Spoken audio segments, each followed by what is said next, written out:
Shri Krishna, Jai Shri Radha, Jai Shri Vrindavan Dham, Jai Shri Yamuna, Jai Shri Giri Govardhan. We are reading from Srila Prabodhanand Saraswati's Shri Vrindavan Mahimaamritam, the Glories of Vrindavan. We finished till the first Shatakam, the set of 100 shlokas in the first chapter. Today we are going to begin with the set of second 100 shlokas, which is called the Dvitiya Shatakam. Before that, let us first play to Radharani. Radha sadhyam sadhanam yasya Radha, mantro Radha mantradatri cha Radha, sarvam Radha jivanam yasya Radha, Radha Radha vachi tasya kim shesham, Radha karavachita pallava vallarike, Radha padanka vilasan madhurasthalike, Radha yasho yada yasho mukharmatta kagavalike, Radha vihara vipine ramatam manonme.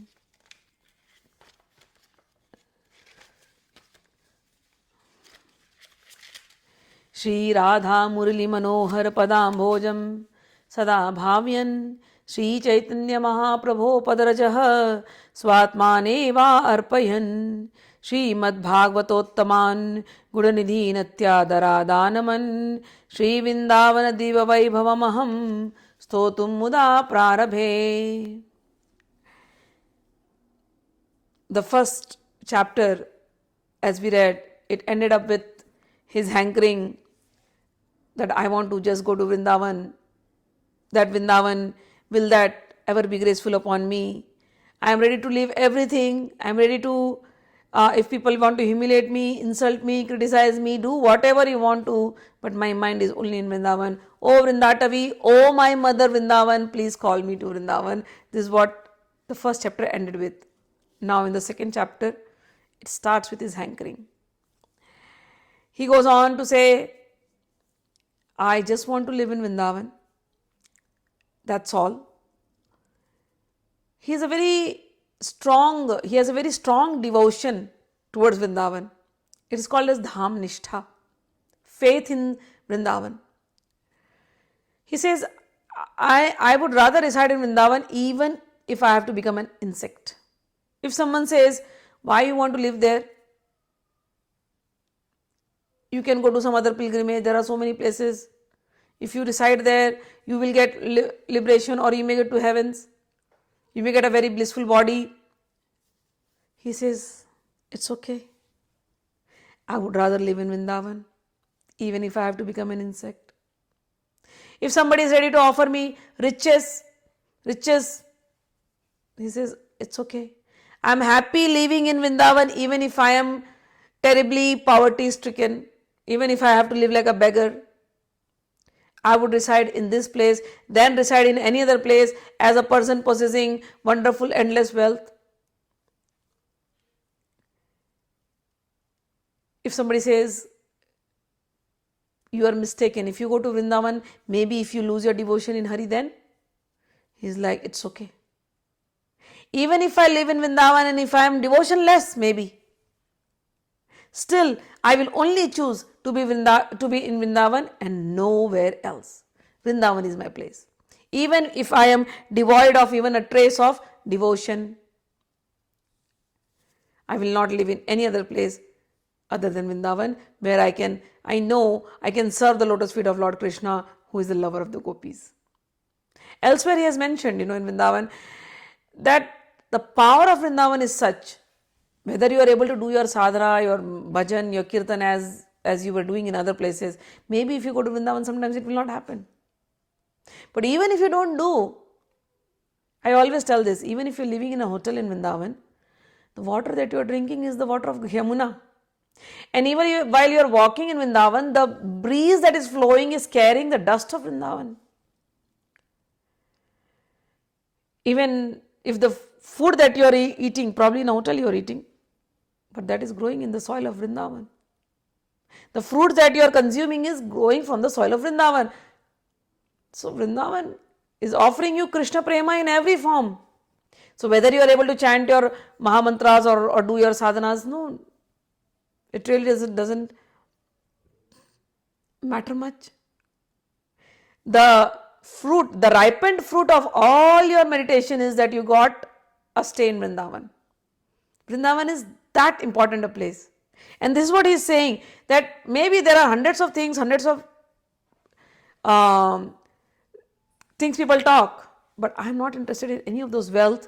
I am not interested in a liberated body. I am not interested in liberation. I am not interested in anything. I am not interested in sadhana, dhyan, whatever people are talking. I am not interested in anything. I am only interested in living in Vrindavan, even if I don't have slightest taste of devotion in me. He goes on to that extreme because he wants to shut people off.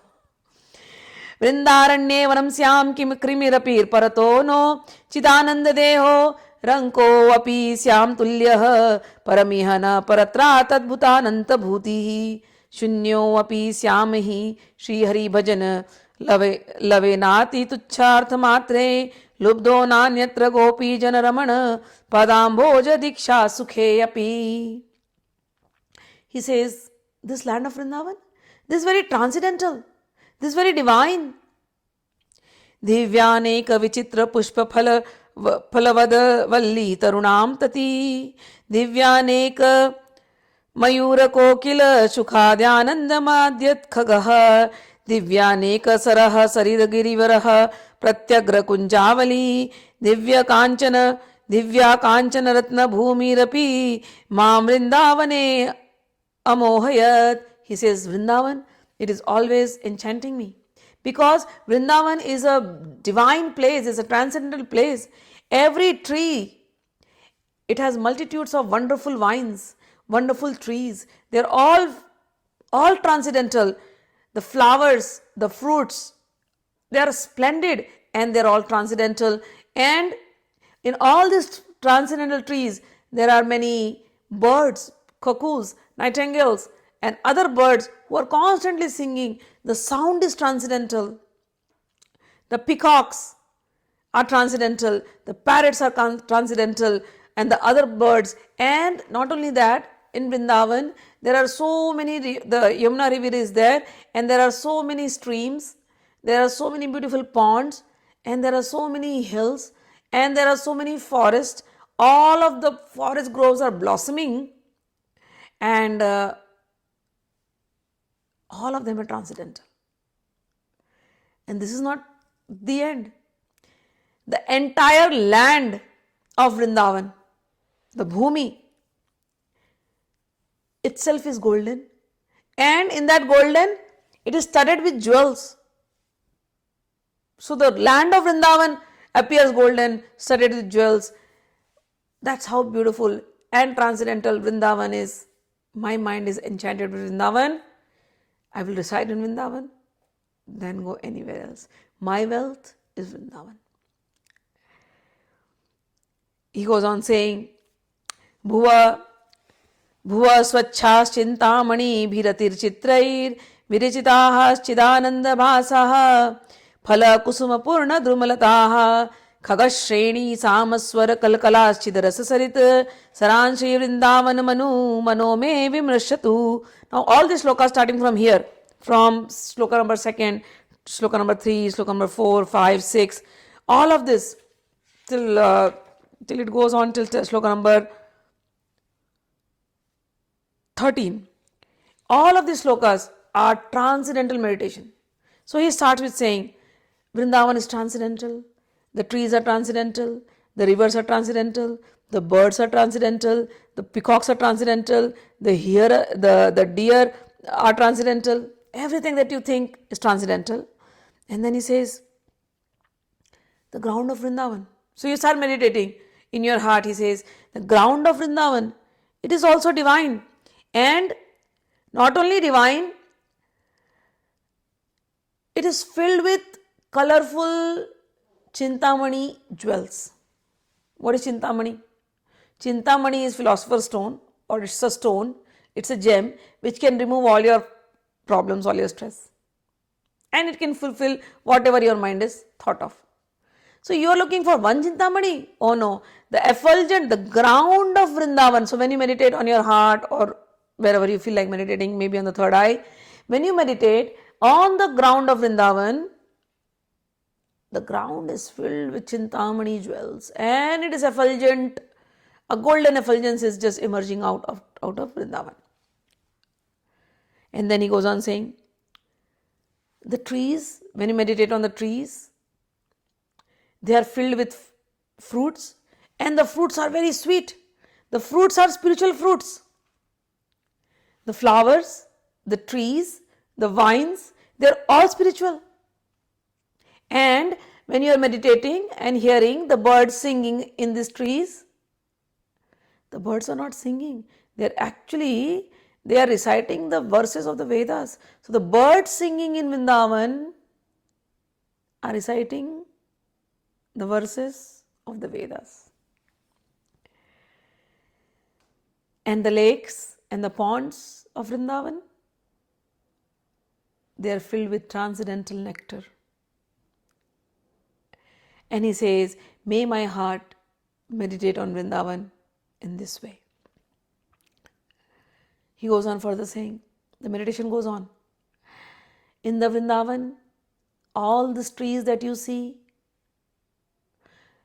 they are having leaves, but they are not ordinary leaves. In this transcendental meditation of Vrindavan, these leaves are shining like emerald. So these leaves, so many green leaves. Just imagine a leaf behind me, it's all emerald. So all these leaves are emeralds. And the flowers of Vrindavan, they are not ordinary flowers. They are shining like diamonds. So the flowers are diamonds. And so when you are seeing Vrindavan now, the whole land is made up of gold, filled with Chintamani jewels, and then you see the trees, and the leaves are like emerald, emitting green color, and then there are flowers which are like diamonds, shining like diamonds, and then you see young sprouts coming. And you see buds of flowers, birds. So all these birds, the new flower birds, they look like small pearls. So the entire Vrindavan you see is like filled with budding flowers. So the birds are like diamonds, flowers are like birds are like pearls, and flowers are like diamond. And then you move your eyes everywhere, and then you see small sprouts coming from the land, and these sprouts have some reddish hue. So he compares them with Kuruvinda jewels, who has a reddish hue. And then he says, look at the fruits. Oh, these fruits, they are also like the Padmarag jewels. Padmarag is like a ruby jewel, red. So it says the fruits are also reddish in color. They are like the ruby jewels, and they are filled with various kind of nectarian taste. And Vrindavan smells so good with so many beautiful flowers and the smell of the fruits everywhere, that you see that in the Vrindavan there is sound of bumblebees everywhere, because bumblebees are attracted to all these flowers and these fruits. So the bumblebees are going everywhere, and you see these blue color bumblebees everywhere. When the blue color bumblebees are flying, these bumblebees appear like made up of blue sapphire stones. This is the transcendental Vrindavan you have to meditate in your heart, filled with such glow of sapphires, which are the bumblebees, of rubies, which are the fruit, again of red stones, which are the growing sprouts, with the pearls, which are the buds of flowers, flower birds, then diamonds, which are the flowers, then emerald leaves, and the land itself is golden, filled with gems, and all the ponds filled with nectar, and the birds are singing the verses from Vedas. And then he goes on further with his meditation.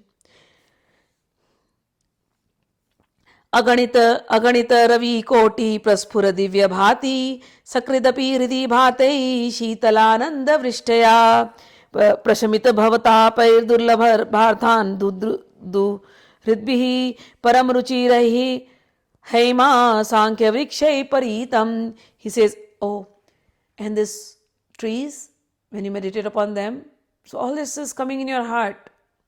When you meditate upon them, these trees are very effulgent. Kalpavrikshas. These trees are kalpavrikshas. Kalpavriksha means something that can fulfill your desire. So these trees are effulgent like, and there is a golden effulgence that is coming out from all of these trees. And not only that, this effulgence is like that of the blazing suns, and these trees are also dancing.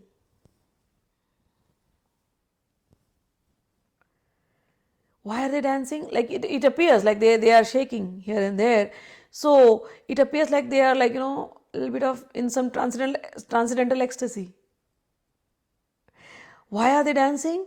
Because they are filled with the ecstatic love.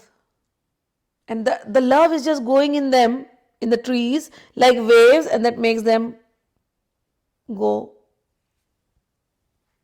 a little shaky.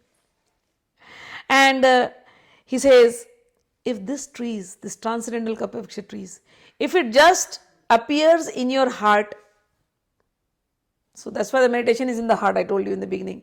So you meditate like this, as I told you. So then when you see the trees are like moving, but the trees are filled with nectars of love. And if this tree appears in your heart, he says, it will shower a cooling rain of transcendental bliss immediately, and all the sufferings that you had in your heart, sufferings of home, sufferings of people are suffering every day, everybody suffers. Home problem, job problem, relationship problems, diseases, insecurities, fear, lust, greed, anger, so many things. Nothing, life sometimes feels that, it seems in life that there is nothing in favor of us. But he says, just start meditating like this on Vrindavan. And you will see whatever you are suffering, all the suffering will just go away immediately, and it will extinguish the fire, the burning sufferings of repeated birth and death. And it will grant you the rarest and the most difficult spiritual treasure, that is the love of Vrindavan, love of Radha Krishna. So this is how you have to meditate. And then he goes on further. Vrindataviyam aganita chidananda chandrojvalayam sandra premarat rasa parispandanahi sheetalayam kujan matta dvija kulavritan kalpadrumayam Radha Krishna vachala vrihato kasya no yati chetah. He says, Vrindavan is illuminated by countless moons which are showering spiritual bliss. It is cooled by the sweetest nectar of spiritual love, and it is filled with these desire trees who host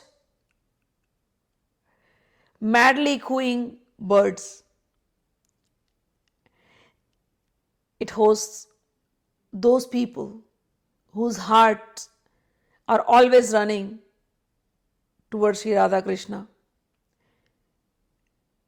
always thinking of the transcendental pastimes in that Vrindavana. So he says, if somebody is meditating like that, how will that person's heart not run to Vrindavan? He goes on saying, oh my mind, do not think anything here is not transcendental, whether it belongs to you or whether it does not belong to you. Everything here in Vrindavan is transcendental. Swapara sakala vastu anyatra suryendu koti chabi suvimala satchid vigrahe sadguno ghai bahiragata durgantha durganta dhairyam alambya nitya smriti radivasa vrindavaranya manyanyapekshah. He says, oh my brother, everything whichever is here is all splendid, all transcendental. So do not run away from this place. Do not even glance at the external things of the world, or do not think of anything else, because whatever you get in Vrindavan, this is all divine, all transcendental, and all are flooded with good qualities. So if you get this, leaving this, do you want to go anywhere else? Don't do that. Renounce everything of the world. Give up all your conventional peaceful composure and without caring for anything else. Remember Shri Radha Krishna always and be in Vrindavan. So the meditation he has given is whether we are there or not, but in the transcendental meditation, Radha Krishna can be here. Again he tries to tell us in Shlok number 8, देहे अस्मिन् नति कुत्सिते त्यज वृथा ध्यासं यतः संस्मृतिर् घोरा चिन्तय चिद्घनं निज्वपु सर्वञ्च वृन्दावने घोरा सन्तु विपत्तिकोटय इह तीर्थं याहीनो विक्रिया मारब्ध क्षयमावसैतद् अथ तन्नाथौ सदा खेलय. O my mind, always think of Radha Krishna who is playing in Vrindavan. Give up the false identification with this wretched body. Give up the identification with the world, because this is what is causing this horrible cycle of birth and death. Oh my mind, give this up. Meditate on the spiritual form of Vrindavan. Millions of calamities may fall on you. So many things may distract you. But do not be disturbed. Do not be disturbed. Meditate on Vrindavan. Be in Vrindavan unless and until all your past karmas are destroyed. Always, always meditate on this young couple of Vrindavan, Shri Radha Krishna. Divya Swarna Sunil Ratna Subhagam Leela Sanalarunam Amboj Shri Muralidharam Pritula Sadveni Su Varhojvalam Sambitojvala Shona Pitavasnam Kandarpalilamayam Shri Vrindavana Kunjaheva Kamapi Jyotirdvayam Sevyatam. Oh my mind, think of Vrindavan. Beautiful Vrindavan. So always when the meditation is going on in your heart, you have seen the Vrindavan, beautiful trees, the land of Vrindavan, the birds cooing, everything, the transcendental nectarian ponds of Vrindavan, the streams of Vrindavan, and you have seen the trees of Vrindavan, fruit-laden trees. And now he goes further, he says, oh my mind, meditate on this young couple who is moving in Vrindavan. And how does the young couple look? So he's giving you meditate from the behind. So you're seeing this bluish hued boy who has a bluish color, and a little girl who is a golden color. And then he says, meditate on them. So the bluish colored boy has a peacock feather, and the golden colored girl has a flower garland, it's called veni in her hair. So you're looking from behind. So you're able to see the peacock feather, and you're seeing the garland, the flower garland in the hair of Radharani. So he's saying, meditate on these two couple. And the bluish boy has a flute in his hand. And the girl, she has a lotus flower and she's playing with the lotus flower in her hand. And the boy is wearing a yellow color pitambari, a dress. And the girl is all dressed in red garments. So, oh my mind, meditate on this blue boy and this golden colored girl who is moving in this forest of Vrindavan, being playful, him playing the flute and she playing the lotus, twirling the lotus in her hand. Go and serve this Radha and Krishna. Radha Krishna Parama kutukadya lata padvapanam chitva pushpadi kamuruvidham shlagamano jushate snanadyam sat sarasi kurutah khelato yat khagadyayir vrindaranyam paramam tanna seveta kova. He says, who would not serve in this Vrindavan forest where Radha and Krishna are playing?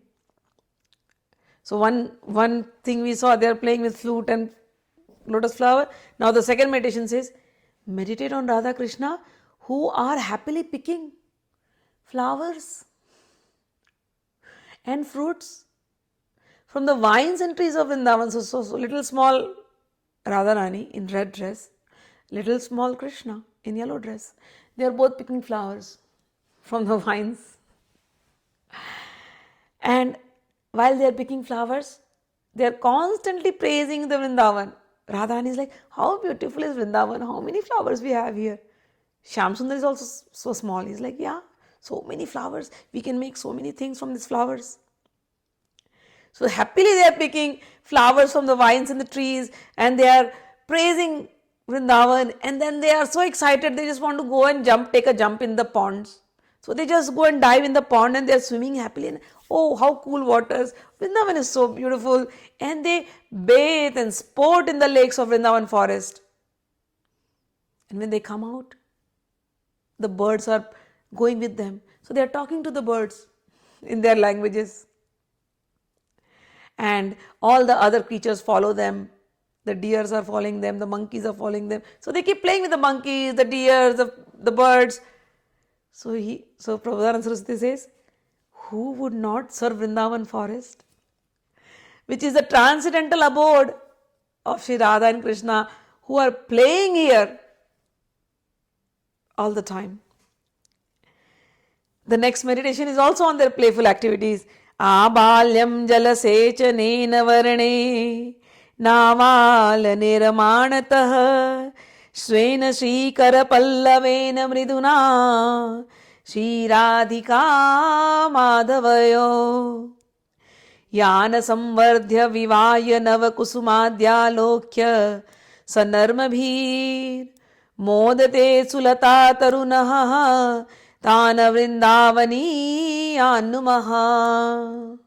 He says, now he's telling us some other leela. He's like, Radha Krishna are small babies and now their hands are so soft. Already their hands are compared to lotus. They are so soft. With their soft hands, Radha and Krishna, they are carefully watering the trees and the vines from the first time of their sprouting. So sometimes Krishna goes and brings some seeds from his house. Okay, Radha, let's go sow some seeds in the soil. And Radha is, yeah, Krishna, you sow the seeds, I'll water it. She goes and picks up water from the Yamuna, and see Krishna has sowed all the seeds, and now they're putting the water. Next day again, both the kids are coming. Have they sprouted? Oh, not yet. How many days? We should just water today also. Tomorrow they'll sprout. And so they go on watering every day, waiting eagerly to see the sprouts. And when the sprouts are coming, they are happy. They dance. Yay, the sprouts are coming. The trees will grow. Then the vines will grow. You know what, Krishna? We will marry them together. So this kind of games they are doing. Kiddish, but so sweet. And they are also growing along with the trees and along with the vines. And once they grow, and the trees grow, and the vines grow, they actually do all this. So every vine and every creeper they take, and they married with a tree. So the vine is going on one tree. Okay, you are married. This vine is going on another tree. You both are married. So this is the game they are playing in Vrindavan. They are carefully nourishing the trees and the vines of Vrindavan, making them grow at a proper time, and they are marrying them to the appropriate tree. And when they see the new flowers blossoming in these trees, they become very happy. And they speak with each other jokingly, and they laugh at each other. And he says, let us bow down and offer our respectful obeisances and all our love. Let's pour it down to these trees and vines of Vrindavan, which are nourished by the hands of Radharani and Shri Krishna. He says, The trees of Vrindavan, they are called Kalpadrum, Kalpataru, Vratati. The vines are called Vratati. The deers are called Krishna Sara or Mriga. Why? He says, Dravanti Hari Bhavatas Tarana Tarane Atikshama Tato Drumataru Pratha Vratatayascha Krishna Vrataha Spuranti Harina Iha Prakata Krishna Sara Pratha Mrigascha Padamarginaha Pravilasanti Vrindavane. He says, in Vrindavan, this forest trees are called as Druma because they melt. Dhru means to melt. Because they melt with the love for Krishna, and they are also called Taru because they shield Krishna from the blazing sunshine. So sometimes when Krishna and Radha and his sakhas are there, so when the sunshine is too much, the trees will like literally bend and make a canopy, so that the sun should not scorch, should not burn the kids. So these trees are shielding, protecting Krishna, and that is why they are called Taru. Taru means Tarana. They are from the blazing sun. They are protecting him from the blazing sun. And the vines are called Vratati because they have taken a firm vrata. Vrata means vow. They have taken a vrata to serve Krishna. That's why they are called Vratati. And the deers are called Krishna Sara because they know that Krishna is their life and Krishna is the soul. Krishna is the Sar, Krishna is the essence. Sar means essence, soul. And they are also called Mriga because they are always searching for Krishna's footprints. That's why they are called Mriga. Mriga means search. Alright.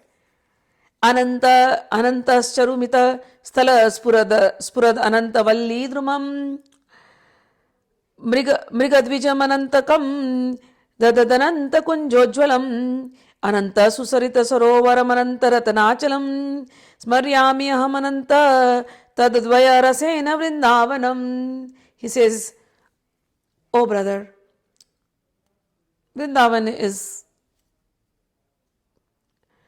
transcendental. And I meditate on this Vrindavan which is Ananta, which is limitless. There is no limit to the forest of Vrindavan.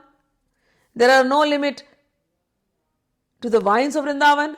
There are no limit to the deers and the birds of Vrindavan. There are no limit to the transcendental groves of Vrindavan. The lakes are charming, the streams, the mountains, everything is limitless as much as the divine couple's love is limitless. And then he goes on reminding us again. He gets into the ecstatic mode when he's thinking of Vrindavan so deeply. He then comes back. Oh brother. Now I'm going to read some of the shlokas, just the meanings of the shlokas. I won't go into the shlokas. He says, oh brother, Bhratar Bhoga Subukta Kahiya Na Bhavata Napi Sansara Madhye Vidya Dana Dvararadhi Kati Jagati Khyati Puja Dya Labdha Adya Ahare Api Yadrishik Ikchik Uru Gunavan Apyaho Samritatma Srimad Vrindavane Asmin Satatam Mata Sakhe Sarvato Mukta Sangha. He says, oh brother, what kind of enjoyments have you not already experienced in the world of birth and death? What kind of fame and worship have you not experienced? What kind of things have you not attained in this world of scholarship, charity and sacrifice? Have you not got everything? You have gotten everything. So for now, just at least make a resolve. Be satisfied with whatever comes unsought. Look to the good qualities in others. Do not look at their faults. And just come to Vrindavan. Why are you wandering here and there? Just come to Vrindavan and continually wander. If you want to wander, there are so many beautiful forests, limitless forest, transcendental forest. Come here without any companion. You won't need any companion here. Just come here, and if you want to wander, do not wander in the world of birth and death. Wander in this beautiful, limitless, transcendental forests of Shri Vrindavan. He says, "Oh brother, I have made up a resolution. I will not leave Vrindavan. If someone tells me also, you should leave Vrindavan," now he gets angry. He's like, "I will cut their tongue. If someone drags me from Vrindavan today by force, I will actually kill him. If a beautiful girl begs me to leave Vrindavan and marry her, I will not go. I would prefer sleeping with a prostitute, but I will not go with anybody else outside of Vrindavan. If need be, if I have to steal and survive, I will survive. But I will not leave Vrindavan, I will not go out of Vrindavan." This he is saying out of ecstasy, because he is trying to shut people off. Sometimes when people give you so many logic, why not to go to Vrindavan, why not to live this kind of life. So he is getting angry and is trying to shut them off by saying, "Don't give me any logic, I will not hear any of your stuff, because my mind is in Vrindavan, so don't deter me." So with that resolve he is talking. So all this he is talking, we don't have to follow this, okay? This is out of his bhav, out of his emotion he is talking like that, because elsewhere he has given us how we have to live in Vrindavan. And in the next shloka immediately he says the same thing. If when I am in Vrindavan, I will not hurt a single person. If somebody is mocking about somebody else, I will just become dumb. I will not participate in gossip, rumors or mocking or fault finding. I will become deaf and blind to others' faults, and I will become inactive like a stone. I'll become an inert person. Even in the matter of bringing others, even the slightest pain, I will not give pain to anybody. Will I reside in Vrindavan forest, which is so dear to Krishna? So the very next shloka he comes down to from his high ecstatic state where he's talking like this, immediately he comes down like, no hurting anybody, but I still want to live in Vrindavan. When will that day come that I will live in this Vrindavan, which is so dear to Lord Krishna? I am okay to bear unbearable sufferings. I am fine with leaving my old friends and relatives behind, and I am ready to eat those food which is rejected by even the outcasts. But I will reside in Vrindavan. I will never leave the company of the saintly devotees. I will not speak to my old friends and relatives.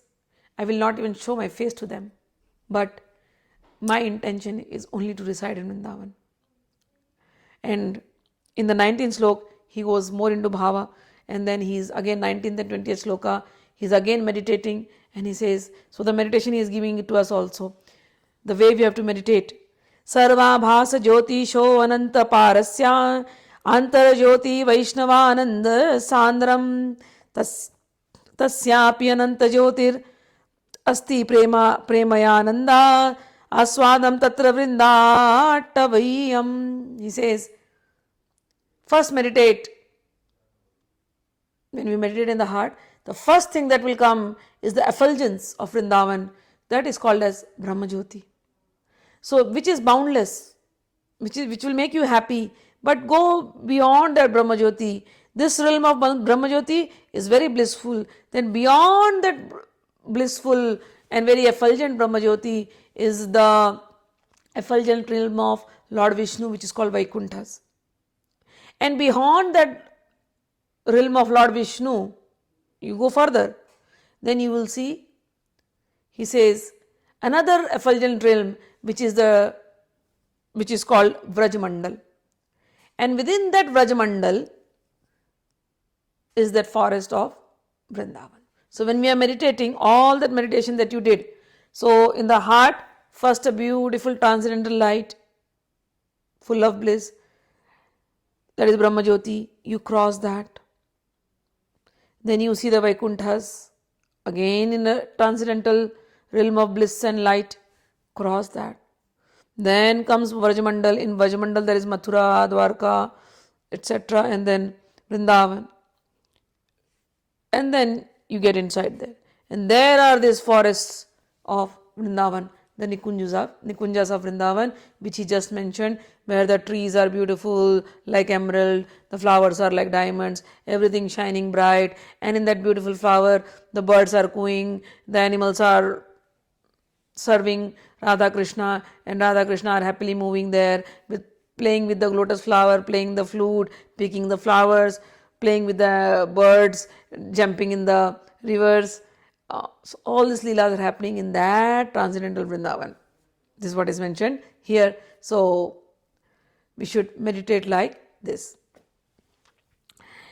Came, and then we will end it up with shloka number 20. Then he goes on meditating, and then when he sees there all these pastimes, he gets into bliss, and then he, in an ecstatic mood, he says, "Oh, whatever I am seeing in this Vrindavan, is this the personified form of transcendental pastimes? Is this the personified form of transcendental amorous love?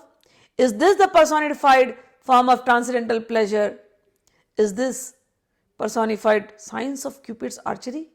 Is this the personified life potency of Lord Shyamasundara?" Here, he's seeing all this leelas, and then he sees Radharani, and then he says, "Everything I'm seeing, the amorous pastimes, this looks like so transcendental, and I'm seeing Krishna, but along with him I'm seeing this beautiful transcendental life potency of Lord Shyamasundara. I do not know who this is, but maybe this is Sri Radha. This is Sri Radha eternally enjoying transcendental pastimes with Lord Hari night and day in Vrindavan forest." So with Shlok 20, we end up our Dvitiya Shatakam, the second Shatakam. The further shlokas are also meditation on this beautiful Radha Krishna and the pastimes of Vrindavan, and along with his hankering, which inspires us to meditate on Vrindavan like this. So let us pray at the lotus feet of Srila Prabodhanand Saraswati and all Vaishnavas and all the Rasik saints of Vrindavan and Sri Lord Krishna Hari and Srimati Radhika to fill our hearts with this transcendental love as Prabodhanand Saraswati is mentioning us. So we will meet in next video. Till then, Jai Shri Krishna, Jai Shri Radha.